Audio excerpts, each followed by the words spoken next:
So students, today in this video we'll continue with the F block elements. In the previous video we finished our D block elements, their chemical properties, physical properties and the variation in different properties along the period. Okay. Now we'll start with the inner transition series. इसको हम F block element भी बोलते हैं। देखो हमारे पास 2 inner transition series हैं, बिल्कुल जो डी के नीचे टेबल में दी हुई हैं वो इनर ट्रांजिशन सीरीज़ हैं। ठीक, अब इस तरीके से 2 आपको सीरीज़ दी हुई होंगी। ठीक है, मैं यहाँ पर बिल्कुल शॉर्ट में बना रहा हूँ। और ये 2, इसमें कितने एलिमेंट्स होंगे? 14 दोनों में ही 14 एलिमेंट्स होंगे। वाई? बिकॉज इनर ट्रांजिशन में एलिमेंट्स एफ ऑर्बिटल्स में फिल होंगे और कितने होते हैं हमारे पास? एफ ऑर्बिटल 7, और 7 एफ ऑर्बिटल में 14 इलेक्ट्रॉन्स आएंगे। दैट्स वाई इसमें भी हमारे पास 14 एलिमेंट्स होंगे। अब ये फर्स्ट सीरीज में इलेक्ट्रॉन्स 4f में फिल होंगे और ये सेकंड सीरीज है, इसमें इलेक्ट्रॉन्स 5f में फिल होंगे।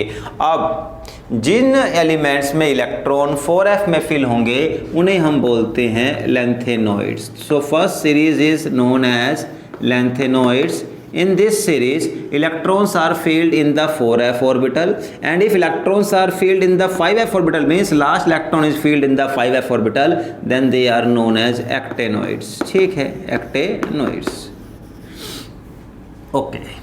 नाउ सी देखो, इसमें हमें यहाँ पर लेंथेनॉइड एक्टेनॉइड की केमिकल प्रॉपर्टीज़ और उनके बीच में डिफरेंसेस और सिमिलरिटी को करना है। तो सबसे पहले हम डिस्कस करें इन दोनों की ही जर्नल इलेक्ट्रॉनिक कॉन्फ़िगरेशन। आ सकती है एग्जाम में, बहुत आसान रहेगी। Journal electronic configuration. Now see कैसे लिखोगे, देखो आप जरा ध्यान देना। इसकी जर्नल जो रहेगी वो ये रहेगी N-2 F1 to 14 N-1 D0 to 1 and NS2।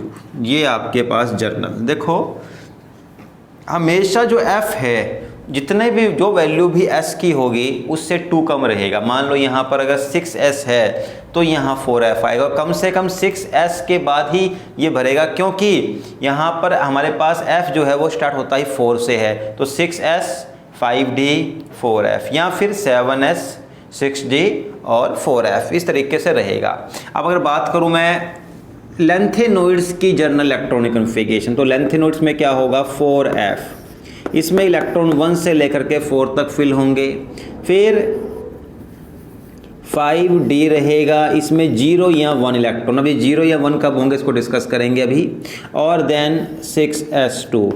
ये जर्नल इलेक्ट्रॉनिक कॉन्फ़िगरेशन हो जाती है लेंथेनॉइड्स की। और एक्टेनॉइड में क्या है, बस आपको एक एक आगे बढ़ा देना है।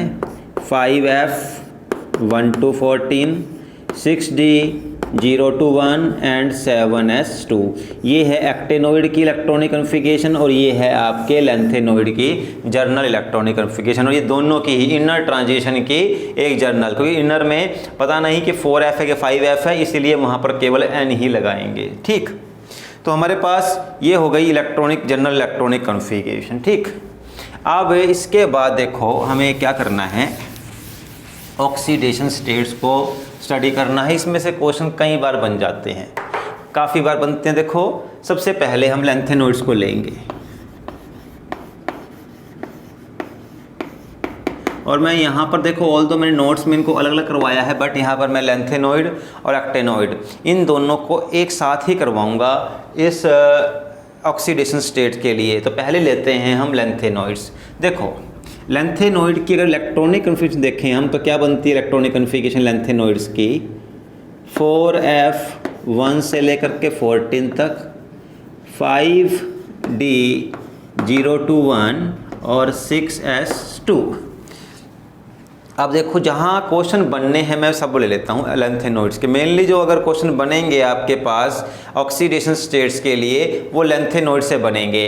अब देखो ये लेंथेनॉइड सीरीज़ कहाँ से कहाँ तक चलती है पता होना चाहिए। देखो लेंथेनॉइड सीरीज़ जो है वो आपकी स्टार्ट हो जाएगी यहाँ से सीरियम से। ठीक है, सीरियम से लेकर के ये जाएगी आपकी ल्यूटेटियम तक, सीरियम से लेकर के ल्यूटेटियम तक। अब इसमें जहाँ जहाँ आपको देखो जो क्वेश्चन बनेंगे मैं वो एलिमेंट्स ले लेता हूँ।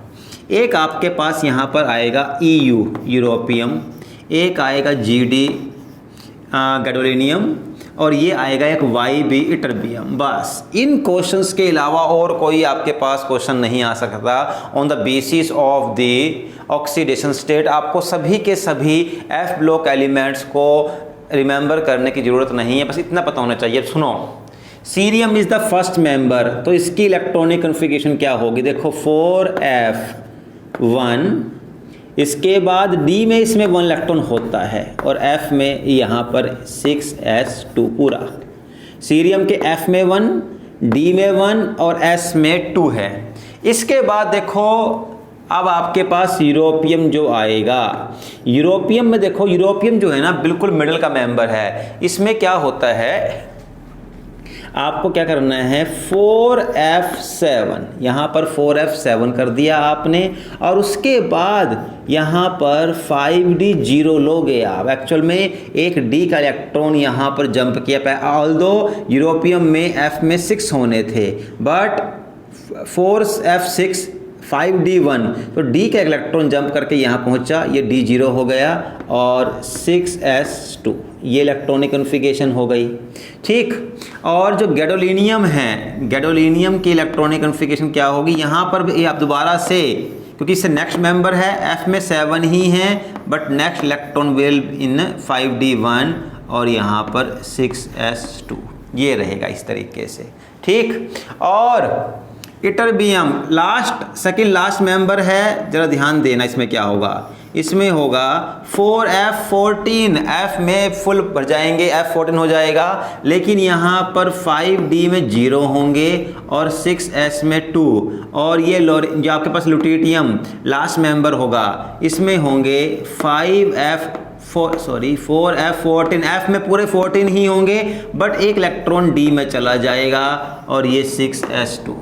बस सीरियम फर्स्ट मेंबर है, देखो फर्स्ट मेंबर है तो इलेक्ट्रॉन F में 1 चला गया, F पहला होगा, D में 1 है, S में 2 होने ही थे। यूरोपियम F7 है, हाफ फील्ड है और S में 2 है। यूरोपियम से नेक्स्ट गैडोलिनियम है, तो F में 7 ही रहेंगे, क्योंकि इसको क्या मिल जाएगी एक्स्ट्रा स्टेबल इलेक्ट्रॉनिक कन्फिगरेशन, तो D में चला जाएगा। F में 8 की बजाय 1 चला गया D में। और इधर से लास्ट मेंबर अगर यहाँ पर कौन सा है, Lu ल्यूटेटियम, तो ल्यूटेटियम में F में 14 है बट D में 1 है, और इससे पहले इटरबियम, इसमें भी F में 14 है बट D में 0 है। बस इतना आपको पता होगा, तो अब देखो कैसे क्वेश्चन करनी है। सुनो, सबसे पहले तो लैंथेनॉइड्स की सबसे कॉमन ऑक्सीडेशन स्टेट है +3।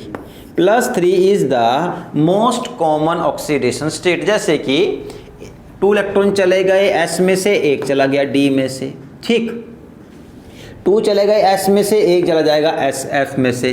करते तत्वों कैसे जाएगा यहाँ पर, ऑल दो जैसे यहाँ पर भी ये बड़े आराम से जाएगा, 2S में से 1 D में से। यहाँ पर भी आपके पास 1 S में से 1 D, 2S में से 1 D में से।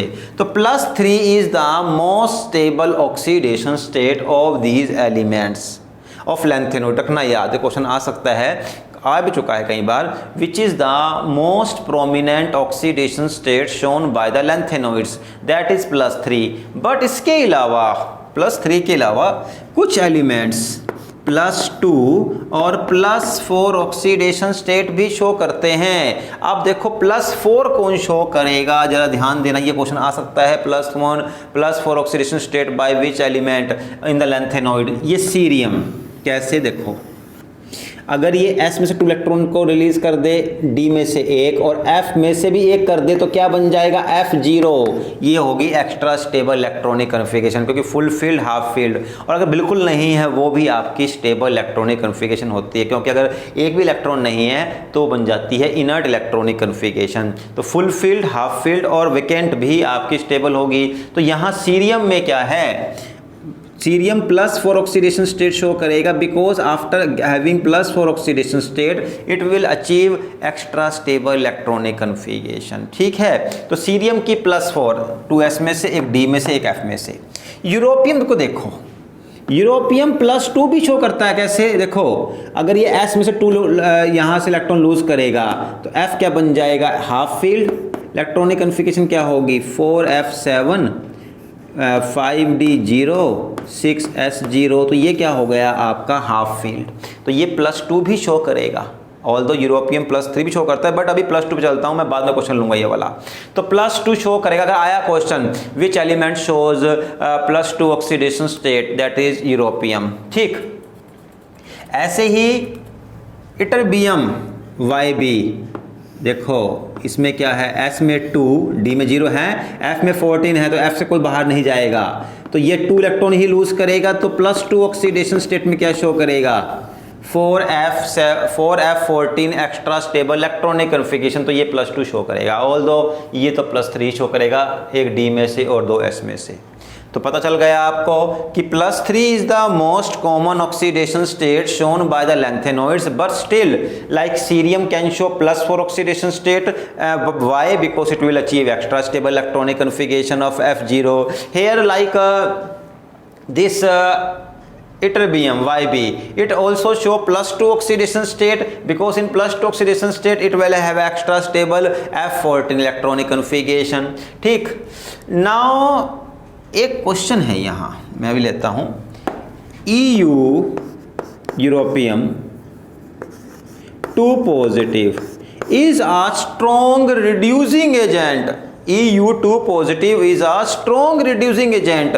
अब अगर वो स्ट्रॉन्ग रिड्यूसिंग एजेंट है, इसका मतलब उसकी ऑक्सीडेशन होगी, और ऑक्सीडेशन पता ही है, मतलब नंबर ऑफ ऑक्सीडेशन स्टेट में इंक्रीज होगा। यहां पर कितना है ऑक्सीडेशन नंबर? +3, यानी क्या होना चाहिए? +2 है, यानी होना चाहिए +3, क्योंकि हम पढ़ चुके हैं पहले भी +1 में कि what is oxidation when increase in oxidation number. तो यूरोपियम 2 पॉजिटिव से यूरोपियम 3 पॉजिटिव बनेगा, वो क्या हो जाएगी? Increase in oxidation state, increase in oxidation number.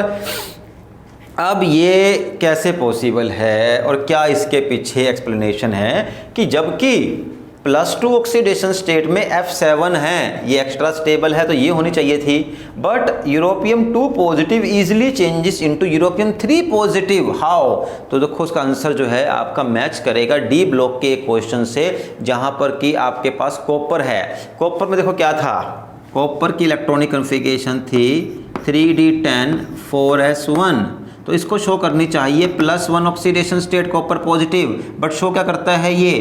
Copper 2 positive, क्योंकि देखो कॉपर पॉजिटिव में क्या होगा? एक इलेक्ट्रॉन जाएगा। कॉपर 2 पॉजिटिव में S में से एक गया, D में से एक गया, तो D9 बन गया, जबकि D9 स्टेबल नहीं है, बट फिर भी कॉपर 2 पॉजिटिव शो करता है कॉपर। वाई? यही आंसर इसका भी है यूरोपियम 2 पॉजिटिव का। देखो यूरोपियम 2 पॉजिटिव की, सॉरी यूरोपियम 3 पॉजिटिव जब 2 से 3 बनेगा, तो यूरोपियम 3 पॉजिटिव की हाइड्रेशन एनर्जी ज़्यादा है, इस वजह से ये इजीली कन्वर्ट हो जाएगा EU2 पॉजिटिव से EU3 पॉजिटिव में। तो क्वेश्चन आता है why the Europium 2 positive is a strong reducing agent, you will write Europium 2 positive will change into Europium 3 positive because of the high hydration energy। ये सबसे main line है, high hydration energy of europium 3 positive. ठीक है, तो europium 3 positive की जो hydration energy है वो ज़्यादा है। ठीक, तो यहाँ पर ये हो गया। तो हमने यहाँ पर ये थोड़े से क्वेश्चन किए ऑक्सीडेशन स्टेट्स के। अब अगर हम बात करें इसके बाद एक्टेनॉइड्स की, लैंथेनॉइड तो कर लिया, अगर हम ऑक्सीडेशन स्टेट में बात करें एक्टेनॉइड्स की, अब देखो एक्टेनॉइड्स की इलेक्ट्रॉनिक कन्फिगरेशन क्या हो जाएगी? 5f 1 to 14 6d 0 to 1 और 7s2, जस्ट एक एक बढ़ाना है आपने।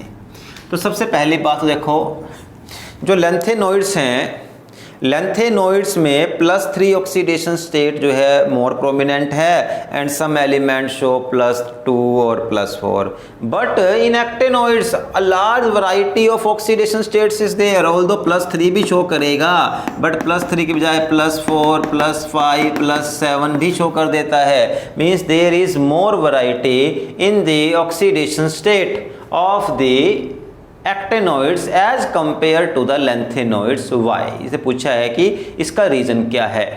तो देखो आपके पास क्या रीज़न है कि फर्स्ट ऑफ ऑल अगर हम बात करें जो हमने पढ़ा था डी ब्लॉक में भी उसी वही आंसर रहेगा यहाँ पर कि लैंथेनोइड्स या एक्टेनोइड्स वैरायटी ऑफ ऑक्सीडेशन स्टेट क्यों शो कर रहे हैं। अगर बात करें जाए तो लैंथेनोइड्स की भी कर लेते हैं, ऑल्दो इसने +3 शो की है बट +2 भी शो की है, +4 भी शो की है और भी शो कर सकता है अंडर सम एक्सट्रीम कंडीशंस। तो ये लैंथेनोइड्स या एक्टेनोइड वेरिएबल ऑक्सीडेशन स्टेट क्यों शो कर रहे हैं, सबसे पहला क्वेश्चन तो ये होना चाहिए। फिर हमें आंसर मिलेगा कि वाई एक्टेनोइड इज शोइंग मोर।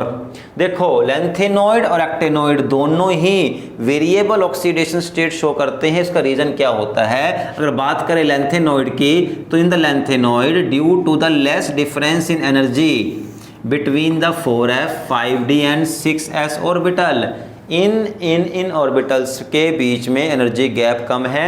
जितनी एनर्जी में s का इलेक्ट्रॉन रिमूव होगा उतने में ही d का और 4f का भी रिमूव हो जाएगा।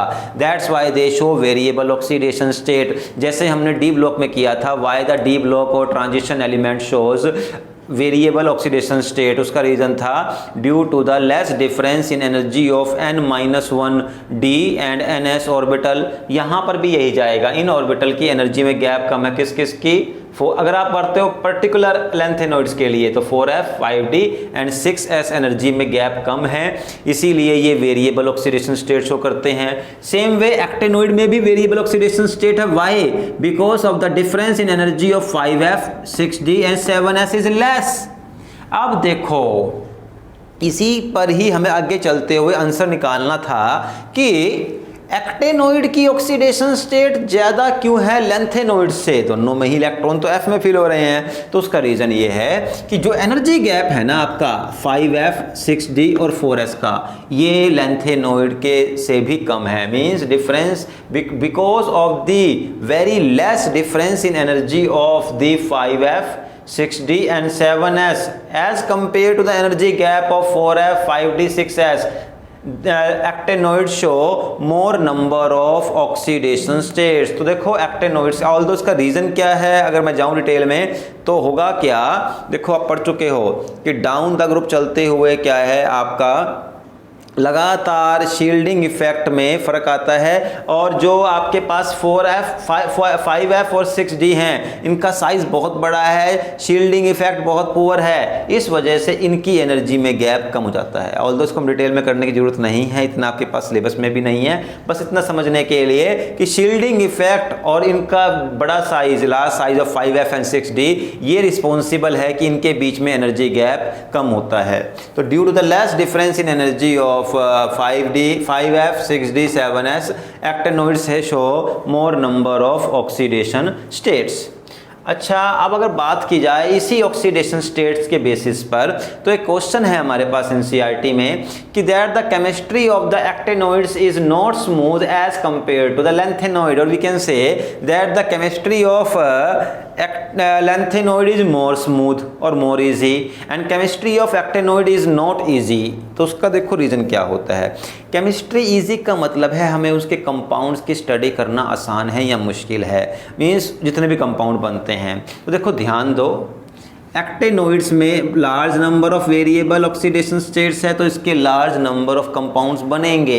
जैसे जैसे एक एलिमेंट के कई कंपाउंड, देखो जैसे आयरन है, आयरन +2 और +3 दोनों ही ऑक्सीडेशन स्टेट शो करता है। अगर वो +2 ऑक्सीडेशन स्टेट शो करेगा तो वो बनाएगा आपका फेरस ऑक्साइड। अगर वो +3 ऑक्सीडेशन स्टेट शो करता है तो बनाएगा फेरिक। अब अगर वो और नंबर भी शो करता तो और ज़्यादा कंपाउंड बनते, उनकी स्टडी करना मुश्किल होता क्योंकि उनके बीच में जो सिमिलरिटी होती प्रॉपर्टीज की ज़्यादा होती।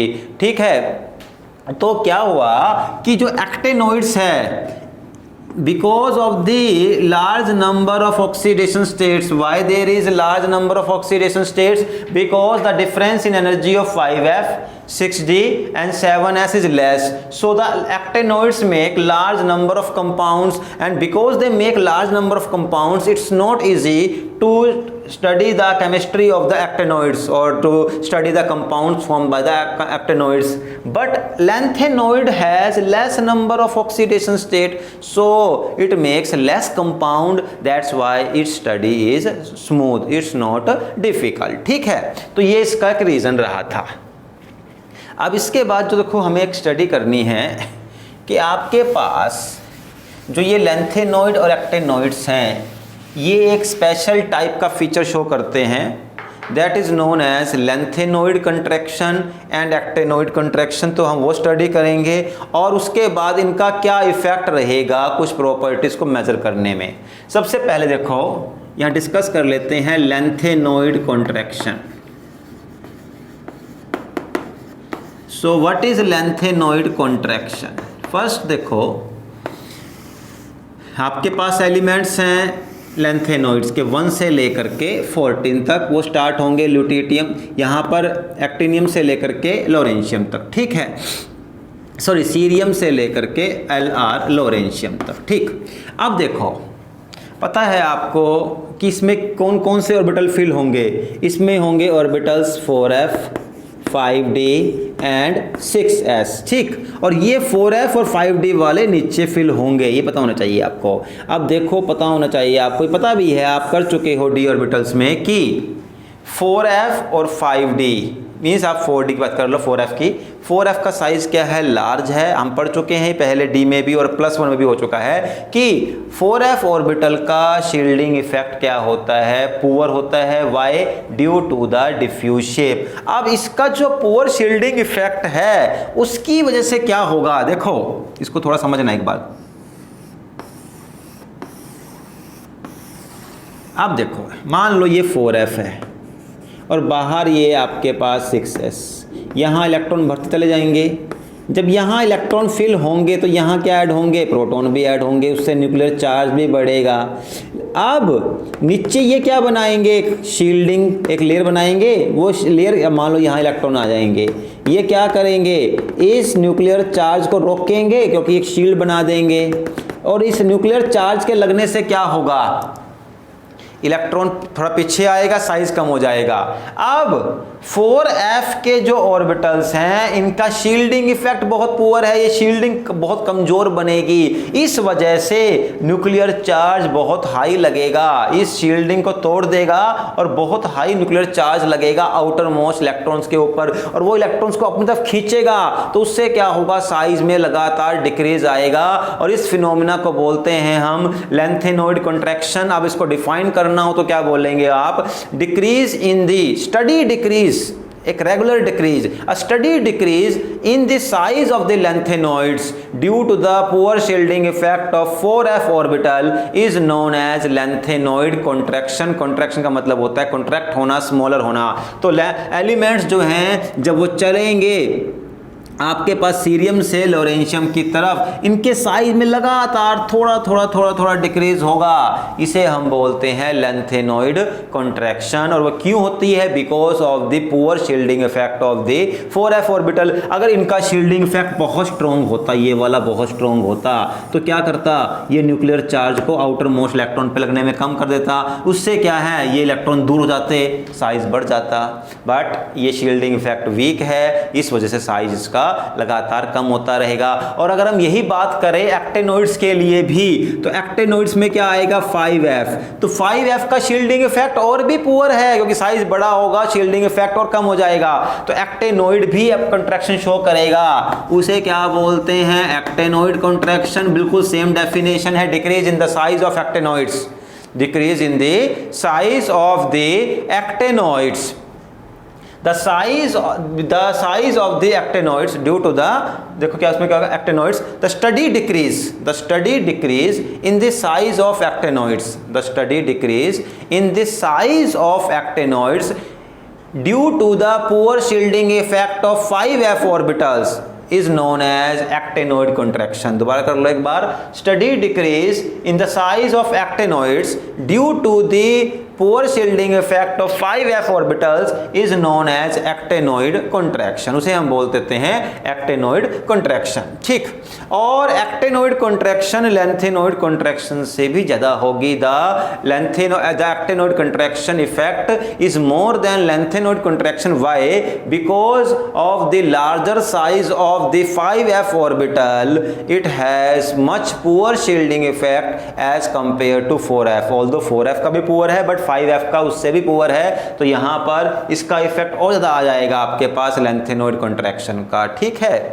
अब अगर हम बात करें इन लेंथेनोइड और एक्टेनोइड कॉन्ट्रैक्शन की वजह से क्या आपको कंसीक्वेंस दिखाई देते हैं। क्वेश्चन है ये, आ भी चुका है एक बार आपके पास प्रीवियस ईयर में भी। The consequences of the lanthanoid and actinoid contraction. तो लेंथेनोइड की बात करें तो देखो क्या होता है, ये हम पहले वैसे डी ब्लॉक में कर चुके हैं बट फिर भी दोबारा से एक बार इसको रिवाइज कर लेते हैं।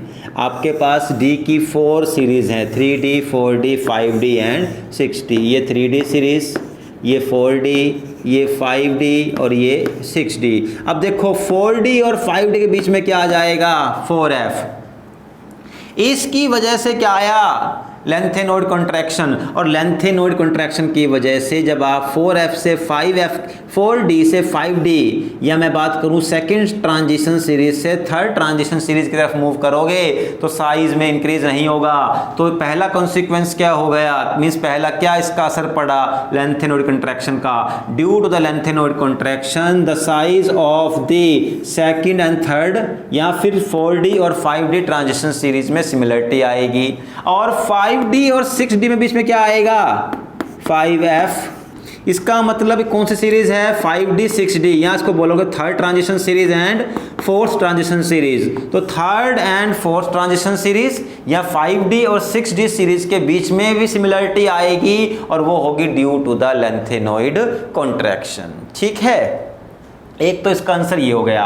एक क्वेश्चन ये भी पूछा गया एक बार, देखो यहाँ पर उसने वो एग्जाम्पल ले लिया, जैसे यहाँ पे जो एलिमेंट होता है इसको बोलते हैं जर्कोनियम, इसे बोलते हैं हैफनियम, जर्कोनियम एंड हैफनियम। उसने क्वेश्चन पूछ लिया why, what is the reason for the similarity in size of zirconium and hafnium, कि जर्कोनियम और हैफनियम की, तो यहाँ पर इसका आंसर वही आएगा लेंथेनोइड कॉन्ट्रैक्शन, क्योंकि जर्कोनियम 4D का एलिमेंट है, हैफनियम 5D का एलिमेंट है, दोनों के बीच में क्या आ गई? Lanthanoid contraction. That's why both have similarity in size. ठीक है, तो आपके पास ये क्वेश्चन हो गया। और लेंथेनोइड कॉन्ट्रैक्शन का एक लास्ट क्वेश्चन जो एनसीईआरटी बेसिस पर भी है और आ भी चुका है बोर्ड में भी, वो कर लेते हैं। एक आपके पास हाइड्रोक्साइड है LaOH थ्राइस, लेंथेनोइड हाइड्रोक्साइड, ठीक है, लेंथेनम, और ल्यूटेटियम LuOH थ्राइस। तो कहता क्या है, देखो लेंथेनम से ल्यूटेटियम की तरफ चलोगे आप, तो जो आपके पास लेंथेनम से ल्यूटेटियम की तरफ जाओगे तो बेसिक करैक्टर कम होगा। वाई? और देखो लेंथेनम से ल्यूटेटियम की तरफ चलने पर क्या होता है? लगातार साइज डिक्रीज होता जाएगा। Why? Due to the lanthanoid contraction.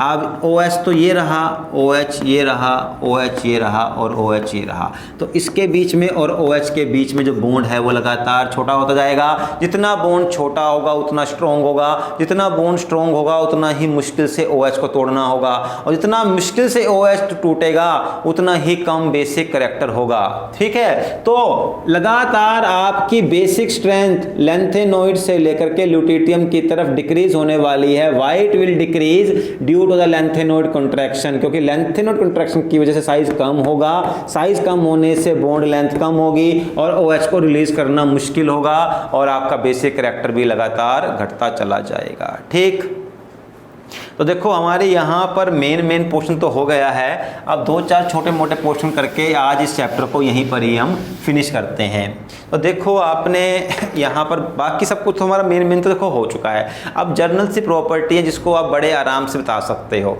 जैसे देखो हम बात करें अगर कलर की तो मैक्सिमम आपके जो इनर ट्रांजिशन एलिमेंट्स हैं लेंथेनोइड्स, ठीक है, इन सब का कलर वाइट होता है, but still some show colour.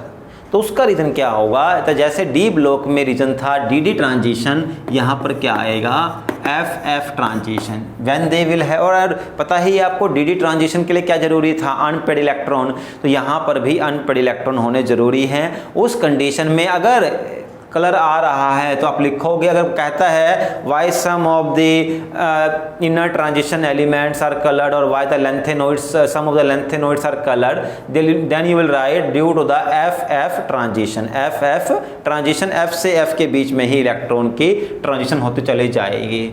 ठीक, उसके बाद आती है बारी हमारी मैग्नेटिक प्रॉपर्टीज की। मैग्नेटिक प्रॉपर्टीज, अब देखो आपके पास मैक्सिमम जो लेंथेनोइड्स हैं वो क्या हैं, वो सब पैरामैग्नेटिक है, क्योंकि उनके पास F में अनपेड इलेक्ट्रॉन्स होंगे। अब कुछ एक एलिमेंट्स हैं जो कि आपके पास, जिनके पास की मैग्नेटिक प्रॉपर्टी नहीं है, वो आयोन्स दिए हुए हैं यहाँ पर। अब मैं अगर बात करूँ लास्ट में जो ल्यूटिटियम आता है Lu3 पॉजिटिव, तो कैसे होगा, देखो इसमें लास्ट में क्या होगा 4F14 5D1 और 6S2। तो ल्यूटिटियम 3 पॉजिटिव का मतलब क्या हो गया, 3 इलेक्ट्रॉन चले गए, F में कितने आ गए कंप्लीटली 14। एंड वी नो अगर सभी इलेक्ट्रॉन्स पेयर्ड हैं तो क्या होता है डायमैग्नेटिक। तो Lu3 positive is diamagnetic in nature because it has no unpaired electron, all the electrons are paired, that's why it is diamagnetic in nature। ठीक है, ये हो गया आपके पास। तो बस ये कहीं पर भी आए आपको ऐसे ही करना है। अब मैं अगर देखो इसके बाद आता हूँ, कुछ छोटी सी प्रॉपर्टी और भी है कि ऑल्दो है ये इंपॉर्टेंट, थोड़ा समझ आना चाहिए आपको कि जो लेंथेनोइड्स है ना, ये they are more stable as compared to the actinoids।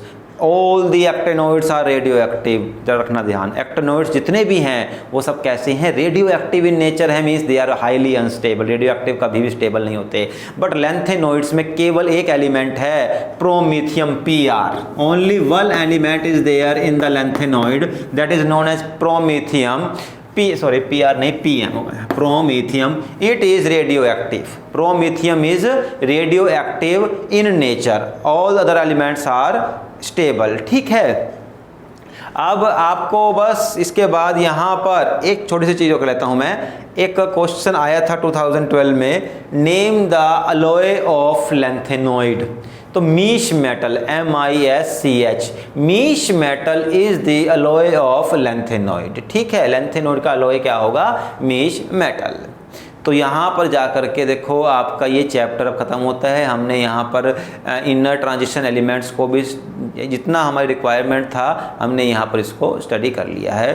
Then now in our next video will start with the coordination compounds. Okay, and thank you for this video.